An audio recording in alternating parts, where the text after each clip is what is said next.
এই লোকটি নদীর কিনারায় একটি ঝুড়ি পড়ে পায়, যেখানে একটি অদ্ভুত বাচ্চা ছিল, যার না ছিল চোখ, না ছিল কান, না ছিল হাত পা, কিন্তু বাচ্চাটি এখনো জীবিত ছিল।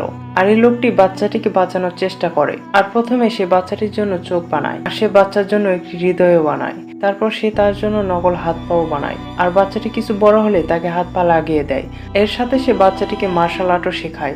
দেখতে দেখতে 20 বছর চলে যায়, আর কারিগর তার শেষ নিঃশ্বাস নিচ্ছিল, আর সে ওই ছেলেটিকে তার জীবন সম্পর্কে বলে যে তোমার বাবা শয়তানের সাথে একটি চুক্তি করেছিল, আর সে শক্তিশালী হওয়ার জন্য তোমার শরীরের অঙ্গের বলি দিয়েছিল, আর তোমার যখন জন্ম হয়েছিল তোমার শরীরের কোনো অঙ্গই ছিল না, আর এখন তুমি সেই শয়তানকে মারতে পারলেই তুমি তোমার আসল অঙ্গগুলো ফিরে পাবে।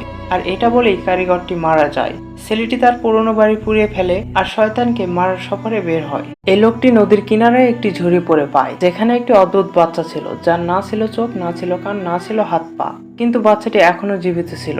আর এই লোকটি